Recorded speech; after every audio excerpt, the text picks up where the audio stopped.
Hey guys, great to have you here. I'm going to do a little bit different video than I normally do. This is just going to be kind of a answering questions that I get on this topic, which is, I recommend in the top speed golf system and just overall for distance for players to really get their hips rotating, to really get their shoulders rotating, and to get those hands moving back as far as you can, given your own flexibility, just making a good full turn going back and coming through to get the most distance that you can get. The farther that the hands move back, or the longer, if you look at my glove hand, the longer the path that travels, the longer amount of time that I have in the downswing to create speed, and that's going to get you the most distance that you can. So I get a lot of questions about players with shorter swings, J.B. Holmes, John Rahm, recently Charlie Hoffman. They look like they have slightly shorter swings, so how do they get that good club head speed? I'm going to talk about that in this video and answer a lot more questions too. So sorry for the production quality. I'm not going to hit tons of shots and have all kinds of different angles like I normally have. I'm just going to be sitting here talking.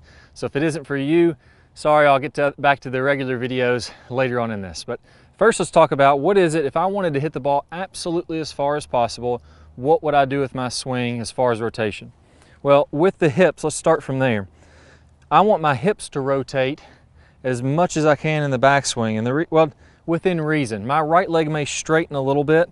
What I don't want to do is I don't want to slide my hips and really get crazy.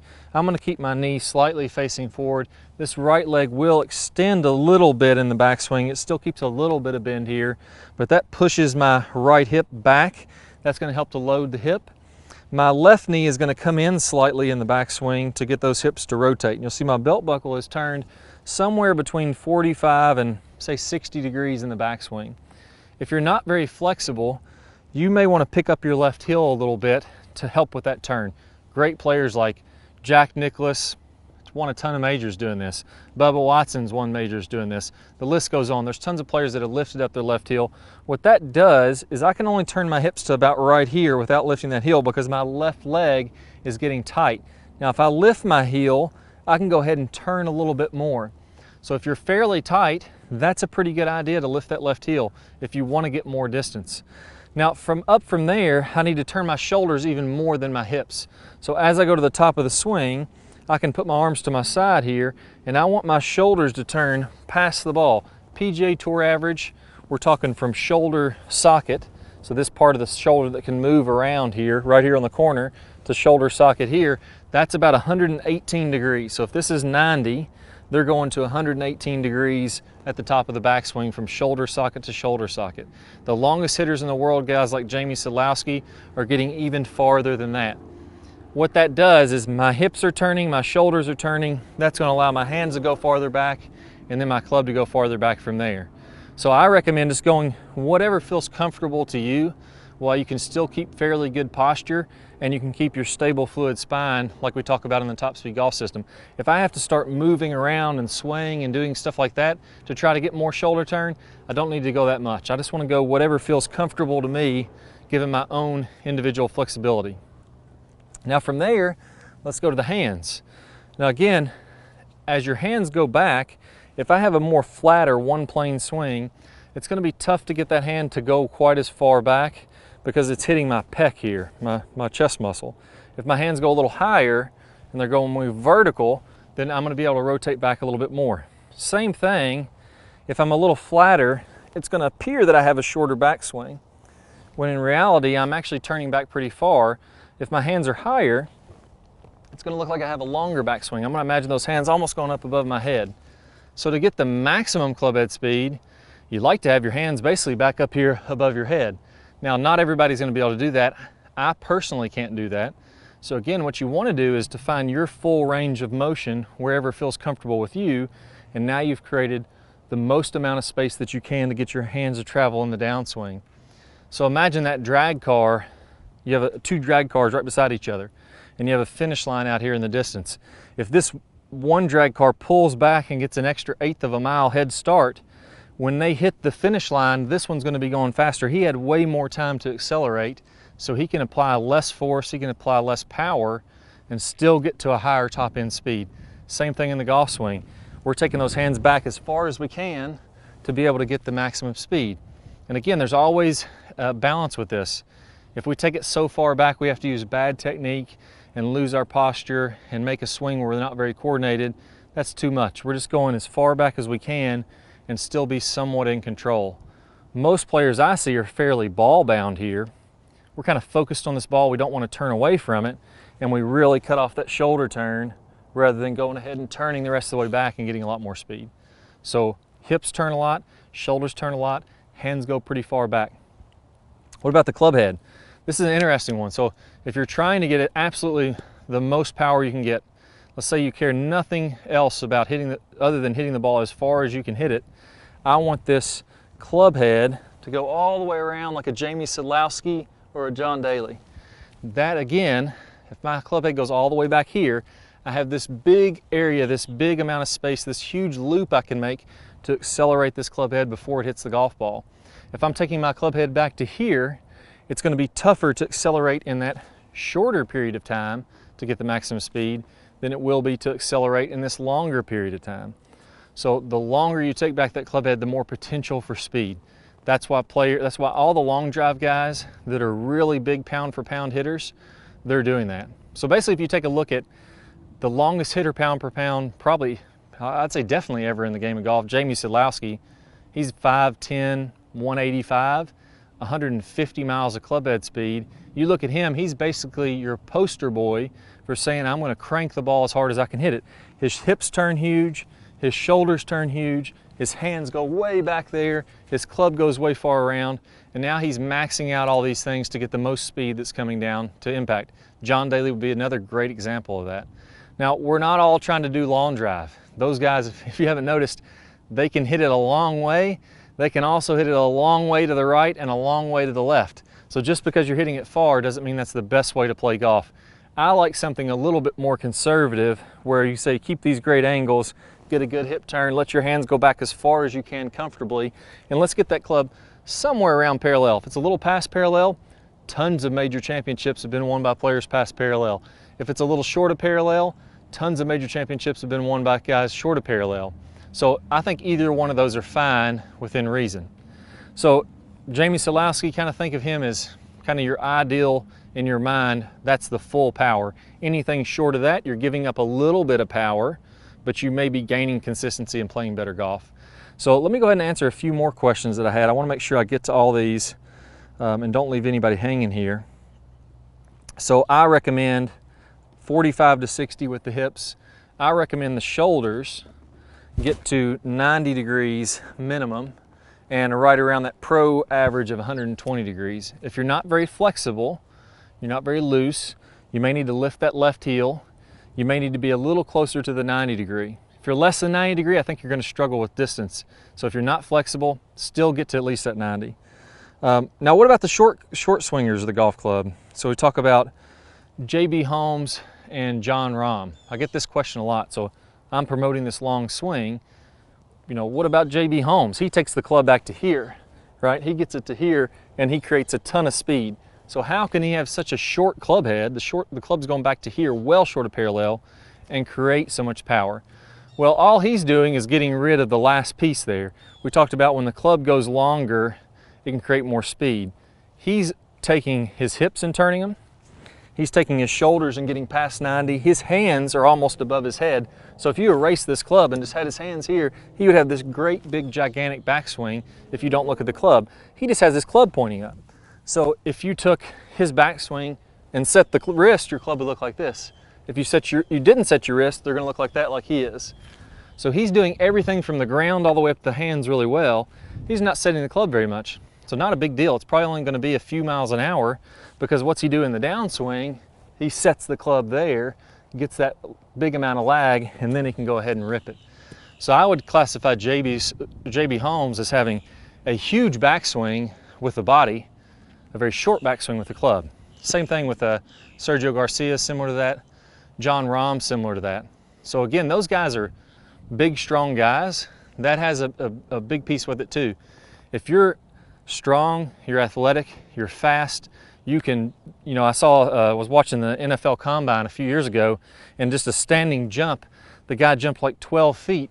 I've done that before. I can jump like 6, maybe 7 feet if I'm lucky.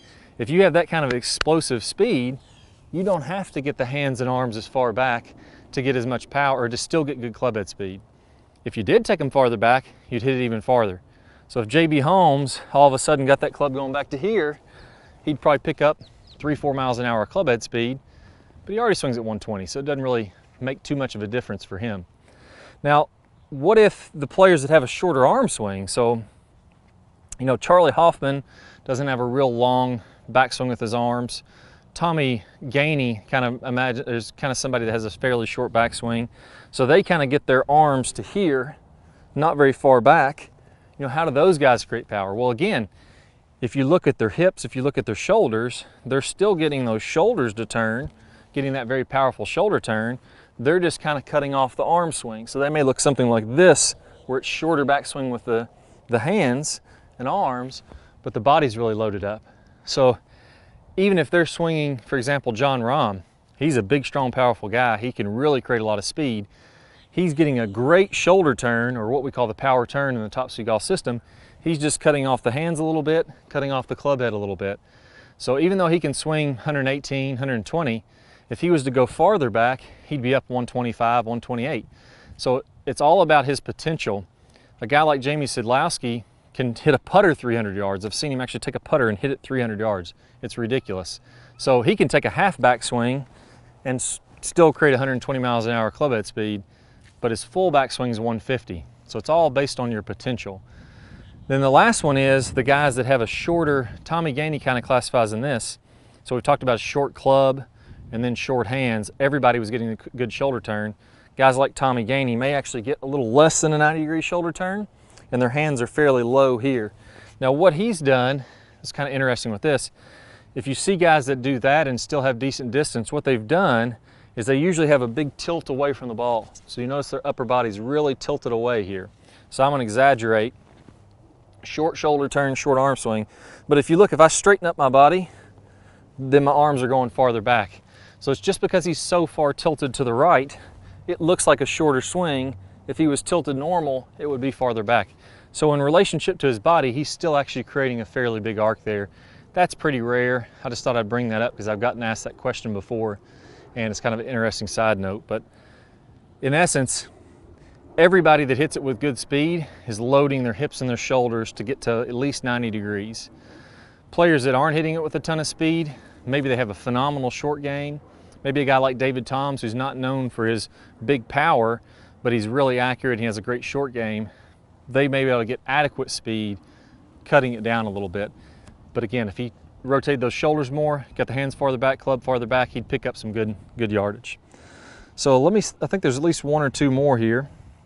I mentioned earlier flatter swings. This is one thing you can watch on camera. If your swing is more flat and around your body, it's going to appear that your arms aren't going as far back because they're lower. If those arms are higher, it looks like they're going farther back. That's a bit of an optical illusion. If I'm flat arm swing, my hands are still traveling a very long distance here. So from address all the way back here, that's a long distance they've traveled. If it's a higher backswing, that's a long distance they've traveled. It just looks longer from face on if you're very vertical, like a Justin Thomas or Davis Love III. Those kind of guys are much more vertical. It makes the swing look longer. What if you're inflexible? I got to this a little bit.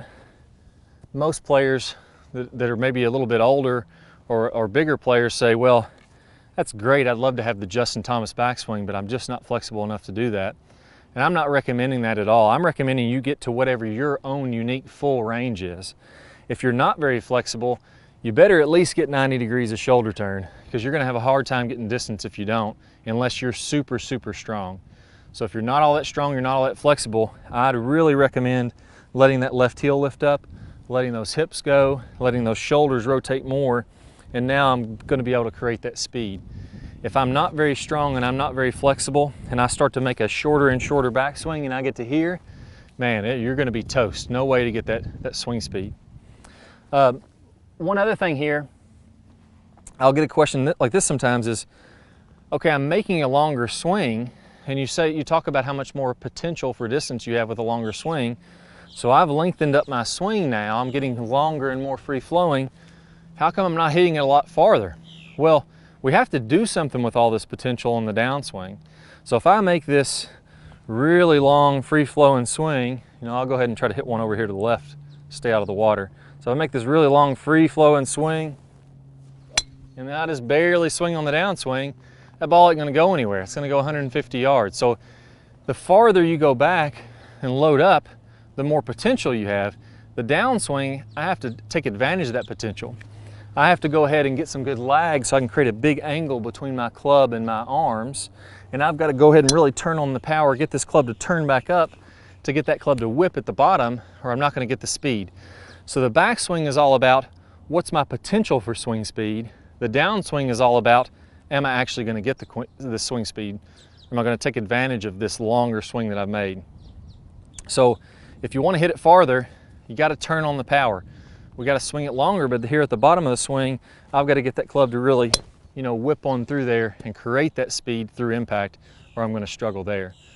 So the last question here, so before I get to going through the key checkpoints here again, just real briefly of what I would recommend, remember it's all relative. So again, players say I'm not very flexible, they say I'm older in age, they say the different reasons they don't want to have a longer backswing. But remember, it's all relative to you. It's relative to how flexible you are, how far you can go back. Do your full range of motion. Whatever feels like you're maxing out, then that's where you want to be, or close to that's where you want to be. And it's all relative to, you know, if I show a player swinging, say 140 miles an hour or 130 miles an hour, and you're swinging, you know, more average or lower swing speeds like 80 miles an hour, those same principles are going to apply to you. The same thing that makes a player go from 120 to 130 is the same fundamentals that allows a player to go from 80 miles an hour to 90 and then to 100 and those kind of things. So when you're watching these videos, realize that these are fundamentals that apply to anyone that'll help to boost your swing speed. So get that full potential. To recap here, I want to load up my hips, load up my shoulders, get my hands going far back and get that club somewhere around parallel, a little past, a little short's fine. Now I can really turn it on in the downswing, which is really going to help. So if you enjoyed this video, we talked about all backswing here. We talked about building the potential. Now you got to maximize on it. We got to get this club to whip on through and to create that club head speed at the ball. And a big part of this is I have to create the lag in the downswing. If I don't have an angle here and I'm creating all this potential and then I'm just casting it and throwing it from the top, I'm really going to miss out. So be sure to check out this bonus video. It's one of my best lag videos out there. You're going to see a preview of it. Just click on the iCard up on the screen or down below in the description. Click the link there. You'll get instant access. Now we're going to get this long swing. We're going to have tons of lag, and then we can let that thing rip at impact, and you're going to be crushing it. So best of luck, and I'll see you guys soon. Let's go ahead and get started. Hi guys, and welcome back. I'm Clay Ballard, and in today's video we're going to talk about one of the absolute worst drills for creating lag. It's a very common drill that I see, and in this drill what we're going to do is we're going to set the wrist very early to create an angle of lag, and then we're going to try to hold this throughout the swing. It's one of the worst things that you can do to build lag. I'm going to talk about the science behind why this is the case, and I'm also going to give you a great drill to help you improve your lag, all in this video. Let's go ahead and get started. If I do it this way versus holding that position, exact same thing happens when we're building lag in the golf swing. So what we want to do is throughout the swing, I want to have a very low and wide takeaway. So I'm not going to set my wrist early at all. If you look at a lot of the top players, you look at Adam Scott, very wide takeaway, not very much wrist set at all. You look at Rory McIlroy, look at Tiger Woods. All these players are using a wide takeaway and not getting very much wrist set, so that later in the swing, as we start down, we can increase this wrist set, and we're really only going to max out this angle of lag for a split second in the downswing. Okay, so a three-step drill here. Now, as we get started with this, I want to remind you that the fulcrum in this golf club for getting a massive amount of lag is right at the end of the golf club. This is where I want my hinge point to be.